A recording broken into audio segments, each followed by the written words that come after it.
ಭಾರತದ ಮುಂದೆ ಯುದ್ಧ ಮಾಡದೇನೆ ಯುದ್ಧ ಸೋತ Pakistan. The country which choose guns over growth. ಒಂದು ಕಾಲದಲ್ಲಿ ಶ್ರೀಮಂತರಾಗಿದ್ದ ಪಾಕಿಗಳು ಈಗ ಪಾತಾಳಕ್ಕೆ. ಭಾರತ ಹಾಗೂ ಪಾಕಿಸ್ತಾನದ ತಲಾ ಆದಾಯದಲ್ಲಿ ಆಕಾಶ ಭೂಮಿಯಷ್ಟು ವ್ಯತ್ಯಾಸ. ಹೊಟ್ಟೆಗೆ ಹಿಟ್ಟಿಲ್ಲದಿದ್ದರೂ ಜುಟ್ಟಿಗೆ ಮಲ್ಲಿಗೆ ಅನ್ನೋ ರೀತಿ ವ್ಯವಹರಿಸ್ತಿದೆ ಪಾಕಿಸ್ತಾನ. ಶಿಕ್ಷಣಕ್ಕೆ ದುಡ್ಡಿಲ್ಲ, ಆರೋಗ್ಯ ಕ್ಷೇತ್ರಕ್ಕೆ ಕವಡೆ ಕಾಸಿಲ್ಲ. ಭಾರತದ ಮುಂದೆ ಕಂಪ್ಲೀಟ್ ಝೀರೋ ಪಾಕ್.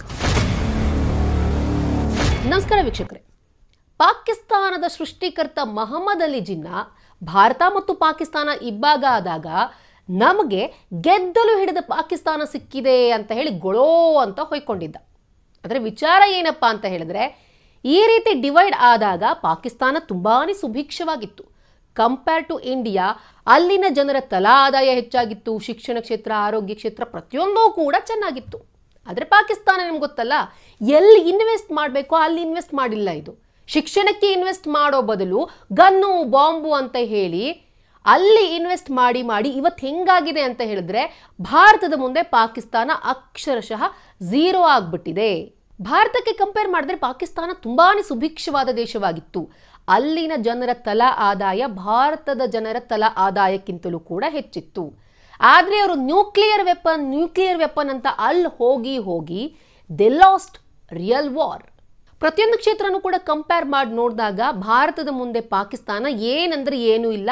ಪಾಕಿಸ್ತಾನದ ಪ್ರಗತಿ ಅಧೋಗತಿಗೆ ಹೋಗ್ಬಿಟ್ಟಿದೆ, ಪಾತಾಳಕ್ಕೆ ಕುಸಿದಿದೆ. ಹೇಗಾಗಿದೆ ಅಂತ ಹೇಳಿದ್ರೆ, ಪಾಕಿಸ್ತಾನದ ಪರಿಸ್ಥಿತಿ ಯುದ್ಧವನ್ನೇ ಮಾಡದೆ ಭಾರತದ ಮುಂದೆ ಸೋತಿದೆ. ಹಾಗಾದ್ರೆ ಯಾವ್ಯಾವ ಕ್ಷೇತ್ರಗಳಲ್ಲಿ ಭಾರತ ಪಾಕಿಸ್ತಾನವನ್ನ ಹಿಂದಿಕ್ಕಿದೆ, ಪಾಕಿಸ್ತಾನದ ಪರಿಸ್ಥಿತಿ ಹೇಗಿದೆ, ಭಾರತ ಯಾವ ರೀತಿ ಮುನ್ನುಗ್ತಾ ಇದೆ, ಇದನ್ನ ಚಾರ್ಟ್ ಮುಖಾಂತರ ನಾನು ನಿಮ್ಗೆ ಹೇಳ್ತಾ ಹೋಗ್ತೀನಿ. ಪಾತಾಳಕ್ಕೆ ಕುಸಿದ ಪಾಕಿಸ್ತಾನಿಗಳ ತಲಾ ಆದಾಯ. ಪಾಕಿಸ್ತಾನಿಯರು ಭಾರತೀಯರಿಗಿಂತ ಶ್ರೀಮಂತರಾಗಿದ್ದ ಕಾಲಘಟ್ಟ. 2000ನೇ ಇಸ್ವಿಯಲ್ಲಿ ಭಾರತದ ತಲಾ ಆದಾಯ $443 ಇದ್ರೆ ಪಾಕಿಸ್ತಾನದ ತಲಾ ಆದಾಯ $642 ಇತ್ತು. ಇನ್ನು 2010ರಲ್ಲಿ ಭಾರತದ ತಲಾ ಆದಾಯ ಹೆಚ್ಚಾಯಿತು. ಭಾರತದ ತಲಾ ಆದಾಯ $1348 ಆಯಿತು. ಆದರೆ ಪಾಕಿಸ್ತಾನದ ತಲಾ ಆದಾಯ $987ಗೆ ಕುಸಿತ ಕಾಣ್ತು. ಇನ್ನು 2020ರಲ್ಲಿ ಭಾರತದ ತಲಾ ಆದಾಯ $1907ಗೆ ಏರಿಕೆಯಾದರೆ ಪಾಕಿಸ್ತಾನದ ತಲಾ ಆದಾಯ ಡೌನ್ಫಾಲ್ ಆಗಿ $1278ಗೆ ಬಂದು ತಲುಪಿತು. ಇನ್ನು 2024ರಲ್ಲಿ ಭಾರತದ ತಲಾ ಆದಾಯ ಬರೋಬ್ಬರಿ $2711ಗೆ ಏರಿಕೆಯಾದರೆ ಪಾಕಿಸ್ತಾನದ ತಲಾ ಆದಾಯ $1581ಗೆ ಕುಸಿತು.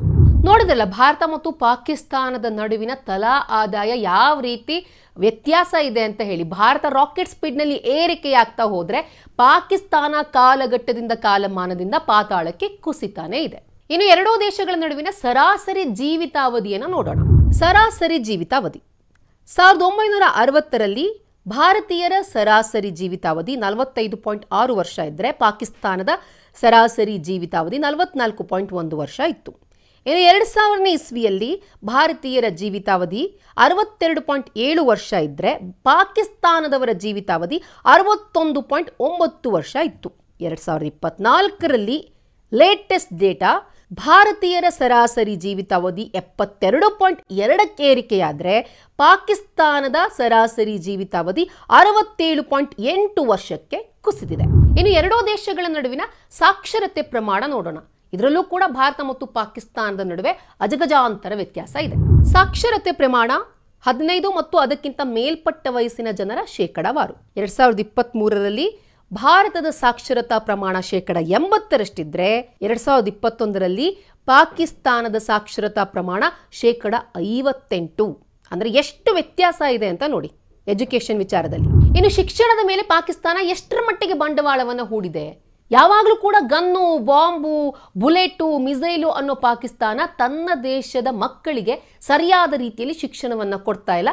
ಅದು ಮುಂದಿನ ಅಂಕಿಅಂಶಗಳನ್ನ ನೋಡಿದಾಗಲೇ ನಿಮ್ಗೆ ಗೊತ್ತಾಗುತ್ತೆ. ಶಿಕ್ಷಣಕ್ಕೆ ವೆಚ್ಚ GDPಯ ಶೇಕಡಾವಾರು ಭಾರತ 2023ರಲ್ಲಿ ಶೇಕಡ 4.1ರಷ್ಟು ಬಂಡವಾಳವನ್ನು ಹೂಡಿದ್ರೆ ಪಾಕಿಸ್ತಾನ 2024ರಲ್ಲಿ ಶೇಕಡ 1.9ರಷ್ಟು ವೆಚ್ಚ ಮಾಡಿದೆ.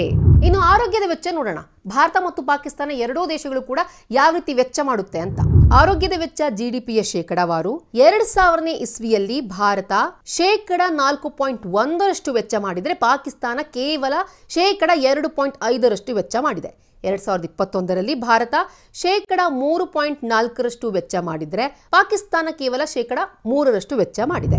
This is quite interesting. ನಾನು ಆಗಿಂದ ಹೇಳ್ತಿದ್ದೆ ನಿಮಗೆ, ಪಾಕಿಸ್ತಾನ ಶಿಕ್ಷಣ, ಆರೋಗ್ಯ, ಅಲ್ಲಿನ ಸಾಕ್ಷರತೆ ಬಗ್ಗೆ ತಲೆ ಕೆಡಿಸ್ಕೊಳ್ಳುತ್ತೋ ಇಲ್ಲೋ, ಬಾಂಬು, ಬುಲೆಟ್ಟು, ಗನ್ನು ಇದ್ರ ಬಗ್ಗೆ ತುಂಬಾನೇ ತಲೆ ಕೆಡಿಸ್ಕೊಳ್ಳುತ್ತೆ. ಮಿಲಿಟರಿಗೆ ಪಾಕಿಸ್ತಾನ ಹೆಚ್ಚು ಬಂಡವಾಳವನ್ನು ಹೂಡುತ್ತೆ. ಸೊ ಭಾರತ ಮತ್ತು ಪಾಕಿಸ್ತಾನ ಇವೆರಡರ ನಡುವೆ ನಾವು ಕಂಪ್ಯಾರಿಸನ್ ಮಾಡಿ ನೋಡಿದಾಗ ಮಿಲಿಟರಿಗೆ ಹೆಚ್ಚು ವೆಚ್ಚ ಮಾಡುವ ಪಾಕಿಸ್ತಾನ. 1960ರಲ್ಲಿ ಪಾಕಿಸ್ತಾನ ಶೇಕಡ 4.3ರಷ್ಟು ವೆಚ್ಚ ಮಾಡಿದರೆ ಭಾರತ ಶೇಕಡ 2ರಷ್ಟು ವೆಚ್ಚ ಮಾಡಿದೆ.